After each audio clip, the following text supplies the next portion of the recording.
Bonjour mes amis, nous sommes en Paris. We are in Paris. We are here to talk, actually, about French shoe brand Veja, the fabulous, stylish shoe brand that everyone is obsessed with.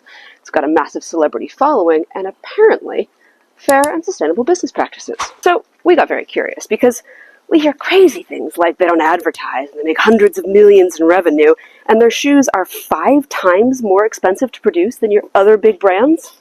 That's crazy. Clearly something is going on here. So we took a look. And it all starts with the name, which literally means to look in Portuguese. It's all about transparency because the company wants you to look at how the shoes are produced. So we took them up on it. And we did. Come on, mes amis. Let's check it out. Hello. Let's go back to 2003, when 2 childhood friends who would ultimately go on to be Veja's co-founders were doing an audit for a French fashion brand in China. And they found that the working conditions were actually really clean, but the living conditions for the workers, I mean, there was 32 people packed into a 250 square foot room stacked 5 high on bunk beds. Being children of the 90s, when shoes were the zeitgeist, I mean, come on, sneakers are always the zeitgeist, but they were really hot in the 90s. And I thought, well, okay, let's start there. Why don't we make a shoe completely redesigned, not just how it looks, but how it's made, that includes economic and social impact and economic justice throughout the entire process, not just some nice thing on the side. Veja was born.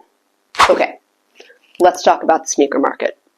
So, roughly 70% of the market is controlled by, you got it, just a handful of players. Adidas, Puma, and Nike. So, when you buy one of those shoes, roughly 70% of that cost actually goes to the marketing of the product. Only 30% really goes to raw materials and production. Why is that? Because these companies spend huge amounts of money on endorsement deals, basketball players, football players, models, influencers, all this sort of thing. So Veja's co-founders thought, well, why don't we take all that money and put it back into the shoe? Voila! That's actually what we're talking about this entire time. La, la, la, la. We did not go out and purchase shoes. You can see these are well loved already. So we're authentic.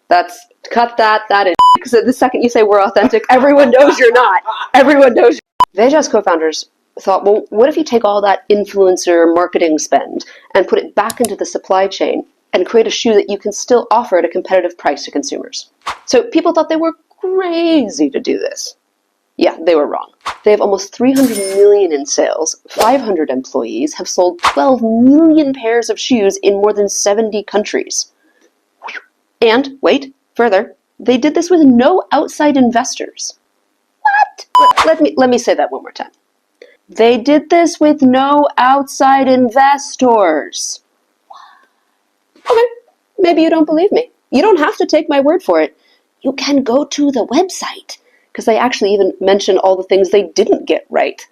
The transparency is really nice, guys. Paris. Oh, hello! So, there are 4 key components to Veja's magical supply chain. Step 1. Going direct to the source. Veja works directly with producers in Brazil and cuts out the middlemen. This localized approach allows them to centralize labor and materials and to support regional economies. Mes amis, it is raining in Paris.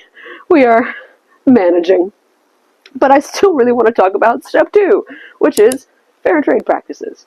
They use multi-year contracts at preset prices for things like organic cotton and rubber to guarantee producers are paid a stable price. This allows them to live decently and also reinvest in their farms. Veja also pre-finances harvest for their farmers, paying as much as 50% up front. This is really different than the overall market, where most brands don't give farmers any incentives.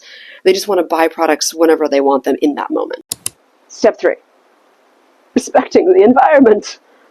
It's really cold in Paris. Veja uses several types of recycled and transformed materials in their sneakers, including something called B-mesh, which is a material made entirely from recycled plastic bottles. Also, by centralizing their materials and labor in one geographical area, the company reduces its carbon footprint associated with transporting materials around the globe, which is a really common practice in the global fashion industry. Transparency. As their name suggests, Veja demonstrates a high level of transparency in everything that they do. They provide detailed information on their website about their materials and practices and social projects, suppliers, contracts, and even third-party certifications. This level of openness is relatively rare in the fashion industry, and it supports their claim of being a transparent company. People who wear Veja's products don't even know about the company's ethical credentials. That's because Veja doesn't advertise it. It's all done by word of mouth, and people love this product. I mean, look, right? It's a super high quality product, and it's price competitive. This is what is so important, because no one is going to switch to a more ethically made product if it's not also really, really good. People follow the brand because they like the shoe, not because it's ethical. So when you compare Veja to Nike Air Force One or Adidas Stan Smith, these very iconic sneakers, Veja is only about 10% higher in price. Now, yes, they are a little bit more expensive. But after you've heard this video, what do you want to do?